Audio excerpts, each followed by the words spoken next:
The first red flag wasn't even red, it was beige. Beige folder. Beige kitchen. Beige words from a woman I'd just married 24 hours earlier, standing barefoot on our overpriced imported tile, stirring hazelnut creamer into her coffee like nothing was wrong. Then she dropped the folder in front of me. New rules, she said, smiling like a hostess showing off a guest manual at an Airbnb. This is how it's going to be. I didn't answer right away. I looked at her, noticed how her tone didn't quite match the casual robe or the steam curling up from her cup.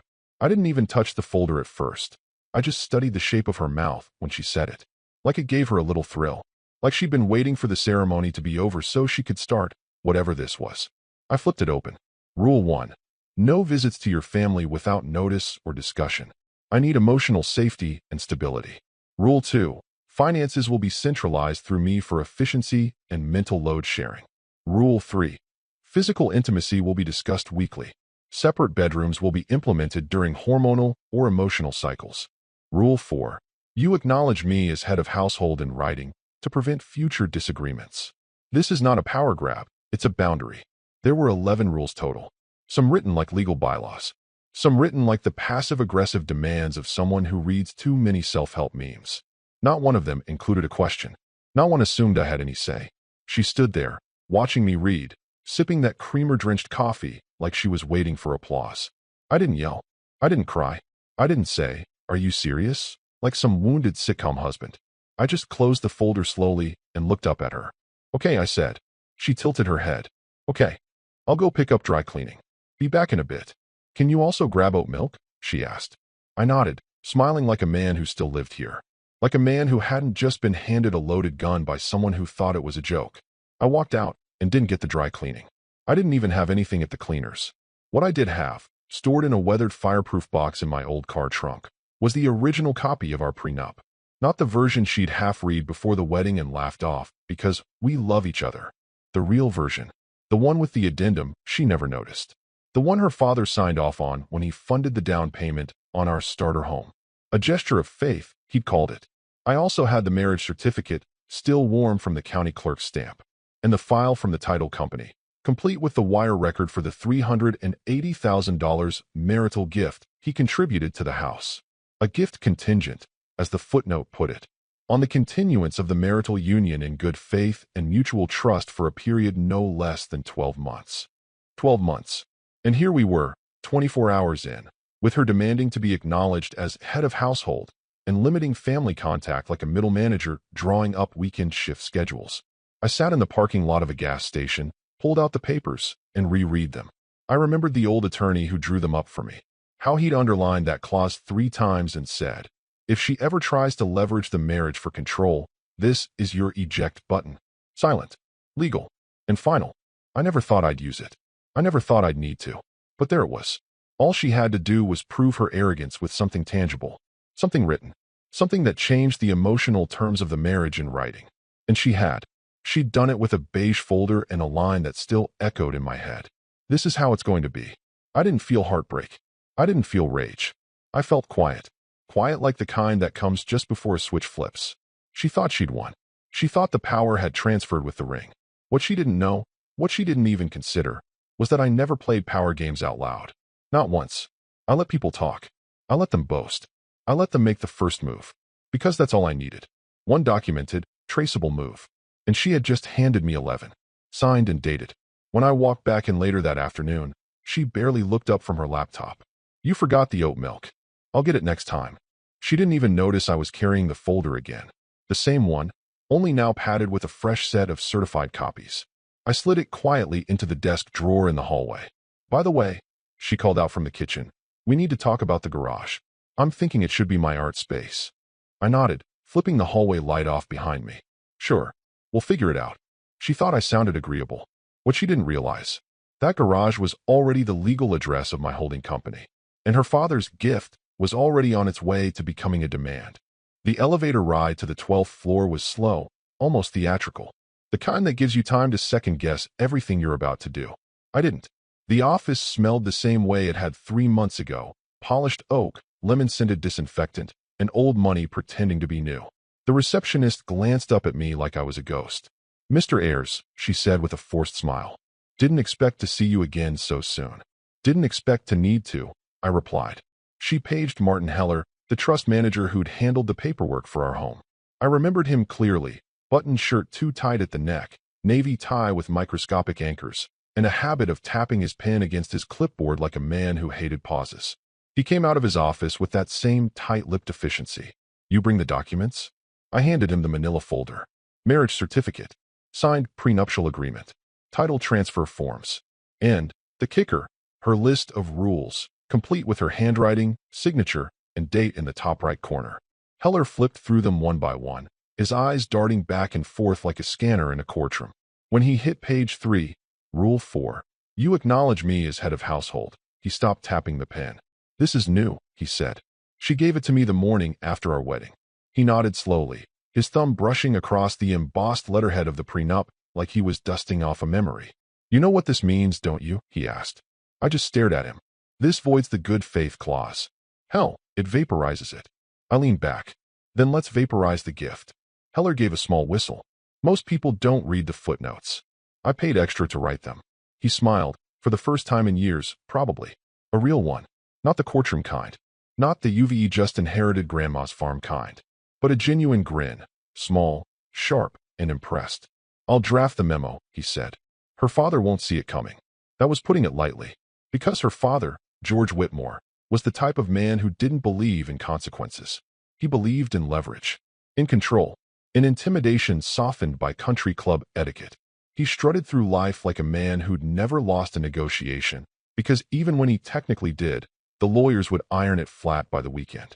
He called it a marital gift. That $380,000 wired from his business account to the title company on a Thursday morning 6 weeks before our wedding. He made sure I saw the email. Consider it a vote of confidence in your commitment to my daughter.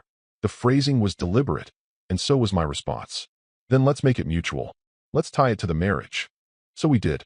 Clause 3C.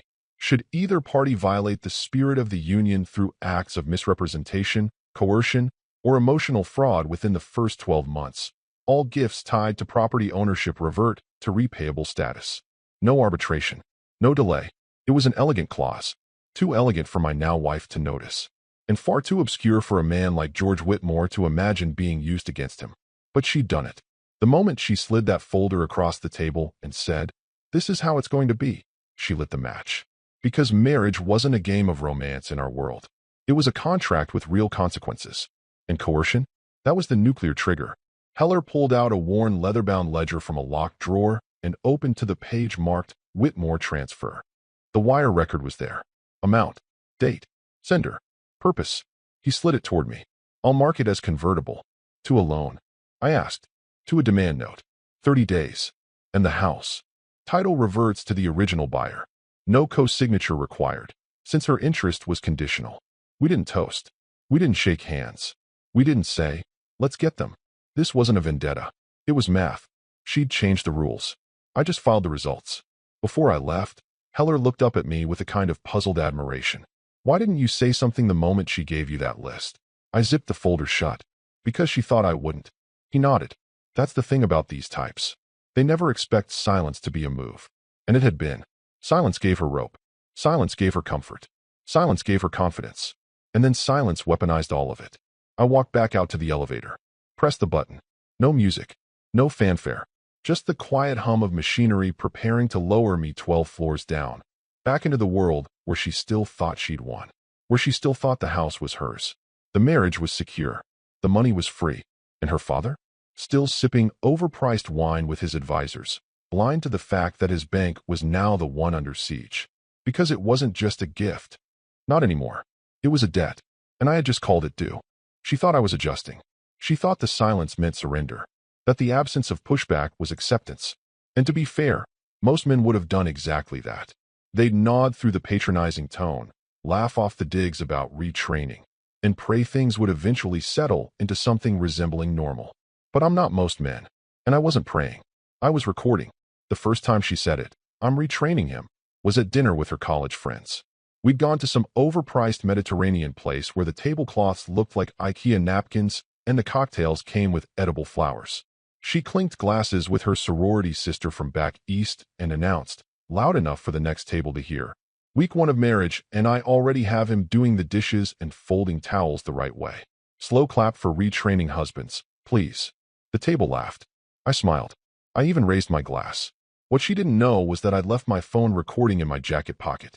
Not because I needed proof she was mean, but because her tone was evolving, from playful to possessive, from sarcastic to strategic. And the more she felt in control, the more she verbalized it. She started texting me lists of chores by bullet point. Since you're home early, please complete these before I get back, red heart, followed by timestamps. Dishwasher, vacuum hallway, move my car to the curb, fold blankets, refill Brita.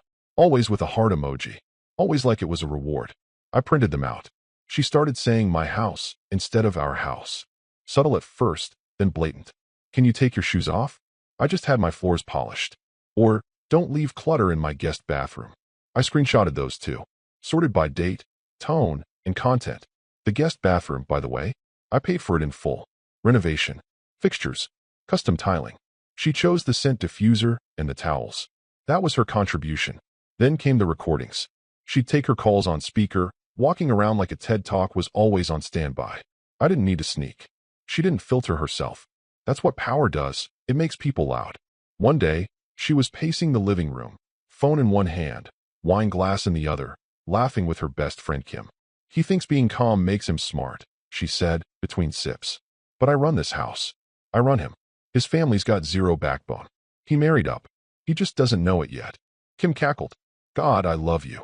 Oh, honey, she added. He's like a rescue dog.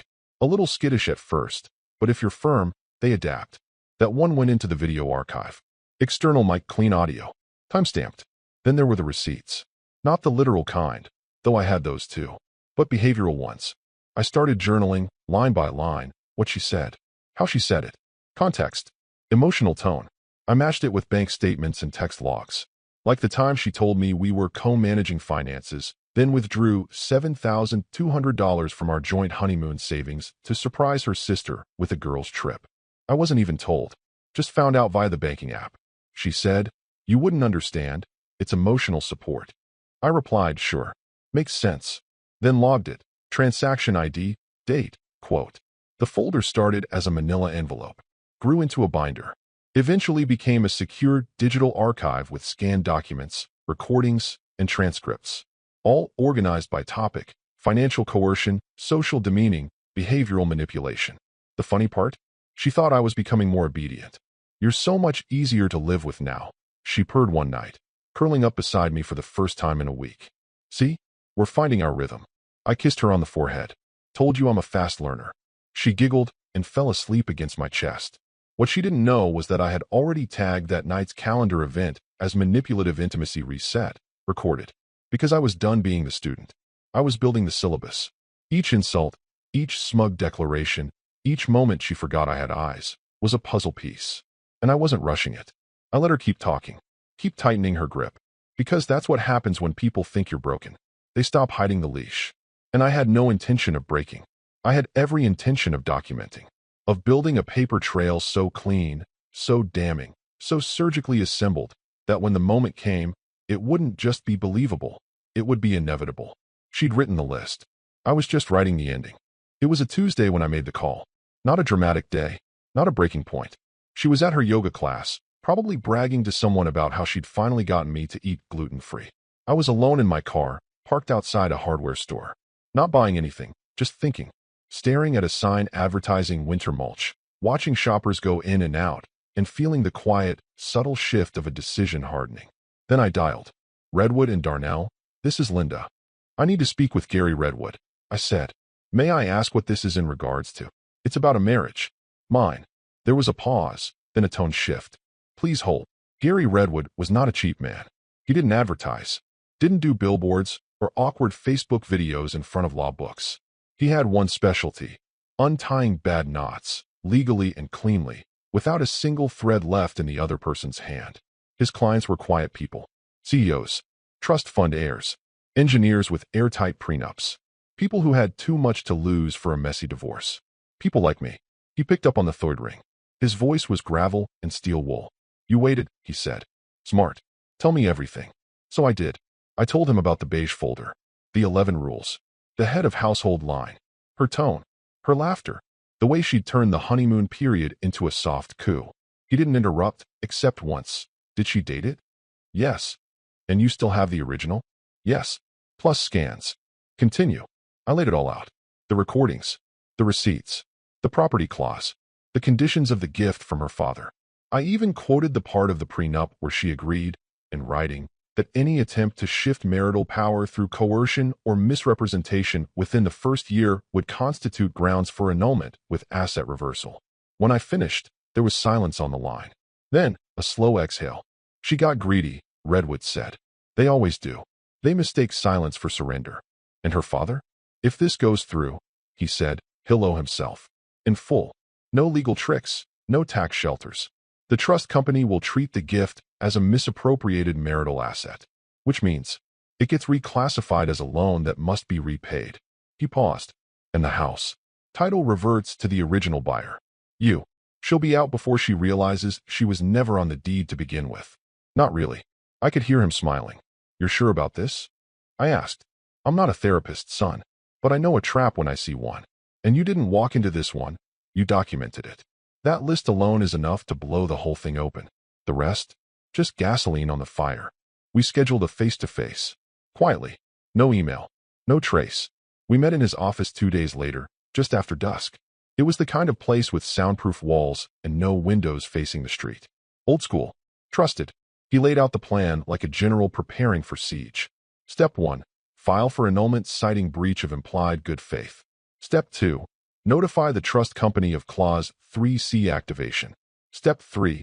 Move financial separation forward under Section 8 of the prenup, your prenup. Not joint. She doesn't get a discovery phase. She doesn't get a war. And her father? Gets a certified repayment notice. Dated. Final. He'll try to scream. Threaten. Maybe even lawyer up. But he signed the documents himself, with his estate attorney as witness. There's no exit hatch. He slid the papers toward me. Sign here. We'll keep this quiet for now. She won't know until the process is already rolling. You'll live like normal. Smile. Nod. Let her think the leash is still on. I signed. The pen felt heavier than usual. Not dramatic. Just solid. Like a line being drawn in wet cement. As I left, Redwood called out one last thing. She's going to think this came out of nowhere. I turned. Let her. Driving home, I passed her car parked in front of the house. She was inside already, probably lighting a candle, queuing up her mindfulness podcast.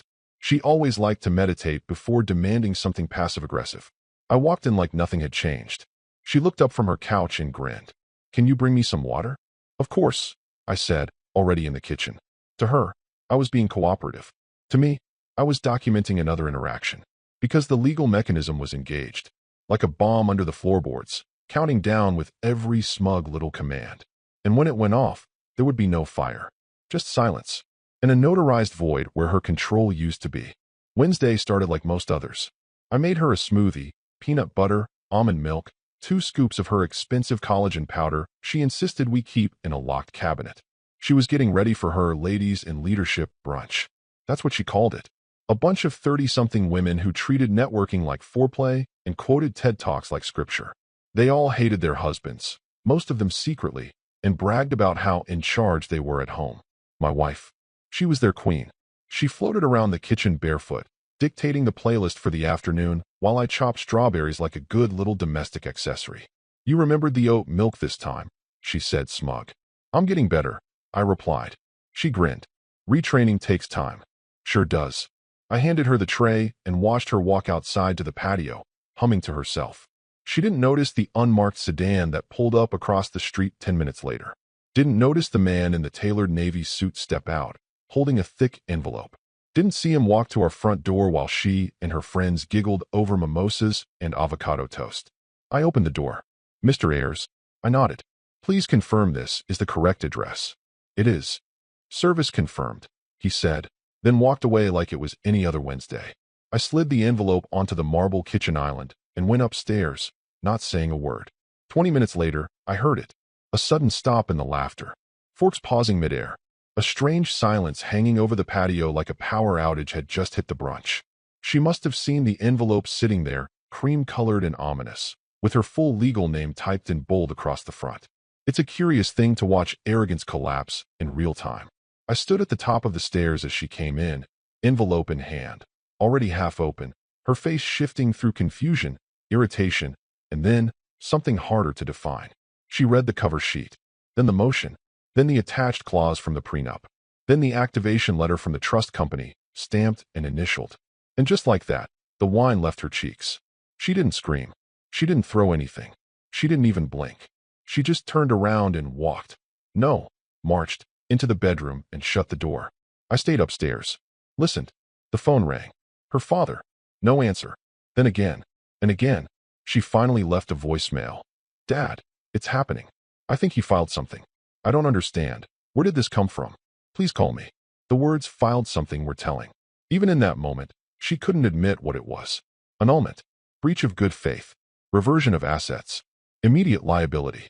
She opened the bedroom door and stared at me. You blindsided me. I followed the contract, I said calmly. You remember, the one we both signed? You're ending this? Just like that. No, you ended it. I'm just filing the paperwork. This is about the list? Her voice was high now, thinned out with panic. It was a joke. Then you should have put a punchline at the bottom. I walked past her and went downstairs. Her friends were still on the patio, pretending not to eavesdrop, while visibly frozen in mid-sip. She followed. Don't you dare make this public. My father isn't answering your calls. I could see it hit her. That tiny click behind the eyes. That realization that something bigger was happening. Not just a husband walking away. Not just a marital spat. But something calculated. A dismantling. She turned toward her friends and forced a smile. Just a little misunderstanding, she chirped, holding up the envelope like it was a party game. Legal stuff. You know how it is when men get emotional. They laughed, a little too loudly. One of them offered her more champagne. Another one made a joke about prenups and beta revenge. But I watched their eyes. They weren't laughing with her. They were scanning the envelope, doing the math, wondering if their own husbands might someday do the same. I stepped into the kitchen, grabbed my keys, and walked out the front door. No shouting. No final word. Just the smooth click of a door closing on the most performative brunch in suburban history. By the time I reached the corner, I got the alert on my phone. The trust company had emailed the first formal notice of repayment. It had gone to her father's primary business account, flagged as urgent. She thought she'd be making toast to herself all afternoon. But the real party had already started. It was just happening in court. I didn't go home that night. I checked into a boutique hotel downtown. Not the kind with a spa or skyline view, just clean sheets, a bolted door, and no pastel throw pillows embroidered with words like blessed or together. The room smelled like nothing, a rare and underrated luxury. The front desk clerk asked if I needed anything else. I said, silence, and he nodded like he understood. An hour later, a secure envelope was delivered to my room. Hand-delivered. No email. No PDF. Just paper. Dense, formal, and legally irreversible. Inside was the confirmation from the trust company. Notice of reclassification, signed and stamped. George Whitmore, my charming father-in-law, was now liable for the $380,000 gift he wired into our escrow account. Per Clause 3C, due to annulment based on documented coercion and misrepresentation, the gift had been deemed a conditional asset, which meant it had never truly transferred, which meant it now existed in limbo until repaid in full, with interest calculated from the date of the wedding. The deadline? 30 days. I stared at the document for a long time. Not out of hesitation, just appreciation. It was rare to see leverage printed so cleanly. No emotion. No loopholes. Just math with the weight of a hammer. Then came the text. 9:12 p.m. Her. We need to talk. Please come home. I didn't reply. 9:27 p.m. Her. I'm sorry. I didn't mean for things to get this far. 9:31 p.m. Her. Are you really doing this? Over a list. 9:35 p.m. Her. My dad is furious. Please just talk to me. I let the screen dim. Waited another 10 minutes. Then finally responded. 9:46 p.m. Me. Check with your lawyer first. And that was it. No explanation. No accusations. No performative morality. I wasn't interested in playing the how could you game. She knew what she did. She just didn't expect it to matter. The silence on her end was louder than all her texts combined. By 10:30, I knew she had reached someone. The message indicators stopped. The storm passed. Or more accurately, it went internal. Into strategy mode. She would start calculating now, mapping out what she thought were options. But none of them would lead anywhere she liked. Because she didn't understand what she triggered. She thought annulment was a humiliation, a moral failure, something that could be walked back if she apologized hard enough. She thought the rules were emotional, negotiable. What she didn't know was that the contract didn't care about feelings. It didn't care if the brunch group sympathized. It didn't care how hurt she was. It cared about facts. Fact. She handed me a written list of demands one day after signing a marriage agreement that explicitly forbade coercion. Fact. Her father funded the down payment on our house as a marital gift, conditioned on good faith continuation. Fact. She breached both. In writing, on video, on record. There wasn't a lever she could pull that would make that go away. I laid back on the hotel bed and stared at the ceiling, listening to the faint buzz of the air conditioning. I thought about the dinner we were supposed to have that night. She'd made a reservation, a fancy place with candlelight and overpriced scallops. It was supposed to be our midweek connection night, something she'd written into our marriage calendar with color-coded blocks. One of the few rules I didn't argue with. She'd be sitting there now, maybe still waiting, maybe not. Maybe still clinging to the belief that I'd come walking in, sheepish and conciliatory, saying we'd gone too far, that I didn't want to blow everything up. But I did. Not out of spite. Not out of anger. Out of precision. She handed me a match and poured the gasoline herself. All I did was light it quietly and leave the door unlocked so she could watch it burn. Outside the hotel window, the city glowed. People moved on sidewalks, laughing into phones, ducking into bars. The world kept turning. Back at the house, she was realizing something she'd never considered before. That control isn't the same as security. And that love, once manipulated, doesn't owe you a soft landing. I slept well that night. No podcasts. No candle diffusers. No chore lists waiting by the sink. Just me, a signed document, and the realization that sometimes silence is the loudest answer you can give. She finally got through to her father late the next morning. According to the trust company logs, which I now had access to, thanks to my designation as a conditional beneficiary, George Whitmore opened the certified email at 10:03 a.m. and placed his first call to her at 10:06. The tone? I could only imagine. But I pictured her holding the phone at arm's length while pacing barefoot through our now very temporarily shared kitchen, whispering things like, "I didn't know," and "It was just a form," and "Why are you yelling at me?" They scheduled an emergency meeting with Thomas Claiborne, their family's longtime estate lawyer. Claiborne was the type of man who wore gold-framed reading glasses, carried a leather-bound planner, and spoke in half-sentences that made you feel like the problem was you, not the law. They met in George's office downtown, the one with the dark wood walls and a vintage globe nobody ever spun. She showed up in oversized sunglasses and a tight gray dress, looking like a woman trying to project control she didn't have. George looked like a man who hadn't slept. Rumor was he'd been yelling at his CFO all morning, demanding to know how no one had flagged this clause earlier. Because that's the thing about arrogance, it doesn't like being audited. Claiborne opened the packet and began flipping through it methodically. Marriage certificate, prenuptial agreement, annotated addendum, clause 3C, the trust memo, the filing confirmation. Then, her list, handwritten, signed, dated, photocopied 3 ways, attached with a formal annotation. Exhibit C, behavioral demands constituting coercion. Claiborne's pen froze mid-scratch. This clause is enforceable, he said, adjusting his glasses. He filed everything correctly. I've reviewed this exact boilerplate language in other instruments. It's valid. George stared at him like he'd spoken Mandarin. You're saying we owe him? No. Claiborne interrupted, firm now. You owe yourself. The money never left your books cleanly. The moment she breached the clause, it reverted to a conditional liability. You signed off on that structure when we built the trust's real estate conduit. He triggered it? Claiborne nodded. 30-day demand note, dated from filing. And since it's routed through a family holding structure, it bypasses standard arbitration. The asset protection layers you have in place can't block this. The house title's already flagged for reversion. If you attempt to stall, he can freeze the property sale and apply for enforcement damages. George slammed his palm against the desk. $400,000, right now?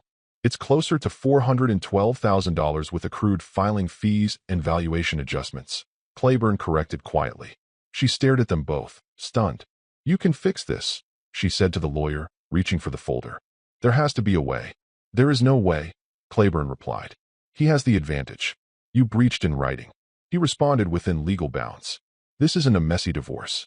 This is a surgical annulment, and frankly, one of the most disciplined filings I've ever seen. George turned toward her, jaw clenched. What the hell did you do? It was just a list, she snapped. I wasn't trying to hurt him. It was meant to be funny. A joke. You signed it, Claiborne said. You dated it. You weaponized it. I didn't mean. It doesn't matter what you meant. George stood, walked to the window, and gripped the sill with both hands like the view might offer a solution. It didn't. You understand what this does to the books? He muttered. I'm leveraged on the Naples property. That loan was contingent on this house staying clean. If I pull liquidity to cover this note, I trigger a penalty clause with the private bank. That's not my fault, she said defensively. No. He turned back to her, his voice now low and lethal. You wrote 11 rules. Told him when he could visit his own mother. Demanded separate bedrooms. And now, you're going to sit here and say it's not your fault. Claiborne closed the folder with a soft snap. You both underestimated him, he said. That's the real problem. You assumed silence meant submission. George looked like he'd swallowed battery acid. Can we settle? You can try, Claiborne said. But I doubt he wants that. She folded her arms. Why not? Because this wasn't about money. If it were, he'd have gone for alimony or damages. This, he tapped the file, was about control. And he just took it back. They sat in silence for a long time. No one said what they were all thinking. That she'd turned the marriage into a performance, and he had turned her performance into evidence. Now the walls were closing in, not because of spite, but because of structure. The kind her father once praised. The kind she thought didn't apply to her. And for the first time since the wedding, the three of them realized something terrifying. She didn't marry a quiet man. She married a patient one. And he wasn't done. She came home ready for war. The ride from her father's office had been quiet, tight-jawed, hands clenched around the steering wheel like she could choke control back into her life. She didn't speak to George on the way out. He hadn't looked at her. And when she finally broke the silence in the parking lot, "We'll fix it," he just got into his car and drove away. No hug, no plan, just exhaust fumes and a locked phone screen. So when she pulled into the driveway, she slammed the gear into park and marched to the front door with her purse swinging like a weapon. She'd imagined how it would go. Demand answers, shift blame, find some way to shame me back into conversation. Maybe cry, maybe seduce. She had a whole arsenal, sharpened and tested. She stepped inside. The house was quiet. Too quiet. The scent diffuser she insisted on, bergamot and amber, because it reset the nervous system, was still running in the hallway, which made the stillness even louder. Daniel, she called. No answer. She walked through the living room, intact. Kitchen, spotless. Even the dishes in the drying rack were arranged by size, which irritated her. She always said I stacked them like an accountant, not a husband. Then she turned toward the bedroom. It took her exactly 3 seconds to realize what was wrong. The closet door was open. His side was empty. The suits, gone. The ties, folded pocket squares, leather dress, shoes polished to military shine, vanished. The drawer where he kept his cufflinks was pulled out and left askew, as if it had been opened deliberately, but without haste. She rushed to the safe. Open. Cleaned out. No documents. No files. No passport. She didn't scream, not immediately. She froze, like a chess player realizing they were in checkmate and hadn't seen it coming. Then she turned. It was sitting there on the kitchen table, the beige folder, the one she had filled with her list of new rules that first morning, smiling over her oat milk latte like she was the protagonist in some romantic comedy about taking charge. She walked toward it slowly, as if it might explode. The top page was flipped open. Rule 4 was underlined in red pen. You acknowledge me as head of household. And directly beneath it, scrawled in black ink, her own handwriting, casual and decisive. This is how it's going to be. Next to it, a single post-it note. Yellow. Centered. Agreed. Annulled. That's when it hit her. Not all at once. Not like a movie where someone drops to their knees. No, it was quieter than that. It was a hollowing, like someone had reached inside her and started gently pulling wires out. She walked backward, sat down in the kitchen chair, his chair, and stared at the list like it was a ransom note from a version of herself she didn't recognize anymore. Because she hadn't just tried to take control. She had documented it, signed it, gift-wrapped it, and handed it to someone who understood contracts better than she understood control. She thought the list had been power. She thought the rules made her safe. But now the bedroom was empty. The power was gone. And the rules? They weren't rules at all. They were evidence. Outside, a bird chirped on the windowsill. A lawnmower buzzed in the distance. The world didn't care that she'd just been legally and emotionally evicted. She grabbed her phone and opened our messages. Scrolled up, back through weeks of her barking orders in emoji-wrapped texts, back through the passive-aggressive comments, the unacknowledged sweetness he used to send, picked up your dry cleaning, made your tea, left it by your laptop. She'd never replied to those. Not once. Now she typed, "Please come back. I didn't mean it." She stared at it, then deleted it, then typed again, "I'll change. I swear. We can start over. Please." Then deleted that, too. Because suddenly, she understood something she never saw in all her workshops and empowerment brunches. You don't negotiate with someone who already signed the exit clause. You don't win against a man who waited until he had every receipt in order before walking out without a sound. And you definitely don't rewrite the rules once he's proven he read the fine print first.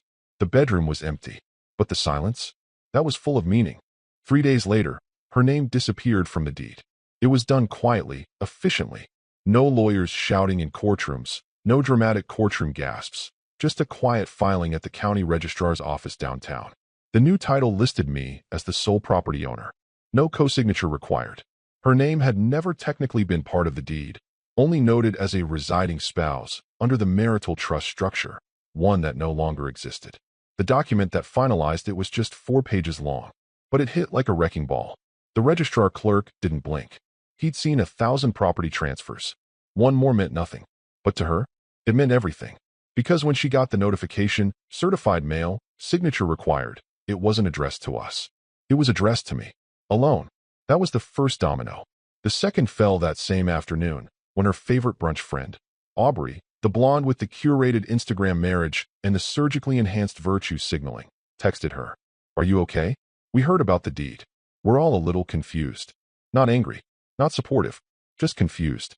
And with that single message, the brunch group, the curated circle of suburban royalty, fractured. Within 48 hours, she was uninvited from a wine tasting. The group chat went silent. And someone, probably Rachel or Dana, they always had loose lips when Rose was involved, started whispering the real story, that she'd been served annulment papers while hosting brunch, that her husband walked out with everything and left her with a post-it. And worse, that it had all been legal. That word, legal, spread like blood in a shark tank. Suddenly, her empire of curated power moves and passive-aggressive flexes was nothing more than a very public cautionary tale. Not empowered woman, but woman who underestimated the quiet guy. Meanwhile, her father was unraveling. The repayment demand from the trust wasn't optional. The clause was airtight. His estate manager had already missed the first appeal window. Now the repayment clock was ticking loudly. George Whitmore began dumping assets. First, it was the smaller stuff. Shares in a mid-tier logistics firm, a half-finished investment in a health food app. Then, 2% of his long-standing equity in a private real estate REIT he'd sat on for a decade. All to cover a single marital gift he once waved off like a tip to a valet. I had eyes on it all. Public filings, SEC disclosures, a few helpful alerts set up years ago when I realized George liked to move big money quietly. I watched the sell-offs cascade, not with joy, but with precision. Because every asset he dumped was another receipt. And every receipt made it clear, this wasn't a feud. It was a reckoning. She called me once, just once, after the deed was transferred. I didn't pick up. Let it go to voicemail. Her voice was brittle, like someone trying to speak through cracked glass. "Daniel, I saw the papers. You filed the title change. How could you do this? We were married. You didn't have to go this far. We could have talked. You didn't even give me a chance to apologize." There was a pause, a breath. "Please, just tell me what you want." I deleted the message. Because she already knew what I wanted. I wanted out. Cleanly. Legally. Quietly. I wanted her to understand. That marriage is not a theater for domination. That head of household is not a crown to be demanded. It's a role to be earned. And most of all, that you don't hand a man a contract of demands and expect him not to read the fine print. By the end of the week, she was staying with her sister. The house, my house, was being prepped for sale. I'd never planned to stay in it. Too many memories already etched into the walls. I wanted it sold, cleanly, for market value. Every dollar would go into a new account. A new name. A new place. The neighbors had started asking questions. One even rang the doorbell to check in, feigning concern with a plastic smile. "Is everything all right? We just noticed she hasn't been around." And someone said, "I filed an annulment," I said flatly. "She breached the prenup. I executed the clause." His face twitched. "Oh, Wow. I didn't know that was even a thing. It is, I said. If you plan ahead. He nodded and left without another word. That night, I watched the porch lights of the surrounding homes flick on, one by one, like little warning signals flashing to the rest of the neighborhood. Don't mistake quiet for weakness. And don't ever assume the man who smiles through your demands isn't building his own list, one clause at a time. It happened on a Thursday night, just after 11 p.m.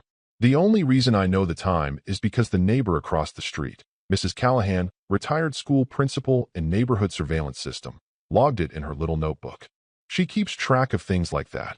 Porch lights left on too long, trash cans not brought in by sunset, and, on this particular night, an eruption of shouting from the Whitmore girls' house that shattered the silence of their otherwise well-manicured street. George Whitmore didn't knock. He didn't call ahead. He pulled up in a black Range Rover, still wearing a suit that looked wrinkled for the first time in decades. He didn't even shut the car door properly. He just left it open, headlights casting crooked shadows across the lawn as he stormed up the path. She opened the door in pajama pants and a sweatshirt that used to be mine. That part made me smile when I heard about it. He didn't wait. You absolute fool, he barked, voice ricocheting off the siding. Do you even understand what you've done? Mrs. Callahan, allegedly watering her hydrangeas, at 11 o'clock at night, froze mid-hose as the words carried across the cul-de-sac. Do you realize, George shouted again, what you've cost this family? She tried to pull him inside, told him to lower his voice, but he wasn't performing anymore. He wasn't protecting the brand. His hands were shaking, one clutching a folder, the other waving like it could slap reality into her. I just got off the phone with our estate auditors, he hissed. Do you know what they said? They said we're exposed. Because of you. Because of your list. Your little rules. She backed away, stammering. It was supposed to be funny. It was just a joke. I didn't mean. You didn't mean? You didn't mean? He slammed the folder down on her kitchen table, hard enough to make the vase rattle. You signed it. You dated it. You announced to your friends that you were running him. And now? Now the house is gone. The money's gone. And I'm being investigated for fraudulent transfer because of your ego. She cried. She actually cried. It wasn't supposed to be like this, she said, barely audible. He was supposed to need me. I was supposed to be the one in control. You were supposed to what? He said, almost laughing. You married a man who was more patient than you were clever. That's your mistake. She tried again, softer, as if volume could erase consequence. It was just a list. But it wasn't, because that list was a document. A contract. A written declaration of control that violated the very core of our marriage agreement. It wasn't satire. It wasn't cute. It was Exhibit A. The neighbor said he left a few minutes later, slamming the door behind him so hard it knocked one of her framed photos off the wall. She sat there for hours, alone, staring at a house that wasn't hers, with a name she no longer shared. No brunch invites. No girls group. No title. No property. And no leverage. Just the list. The same list I'd underlined before I walked out. The same list that took less than 2 weeks to unravel the illusion she'd tried to build around me. She thought I was quiet because I was soft. She thought silence meant surrender. But the truth is, I never needed to shout. Never needed to threaten. Because I had a better weapon. Clarity. I read the contract. And then I followed it, line by line, clause by clause, until I walked away with everything. And left her exactly what she demanded. Her rules. Written. Signed. Enforced.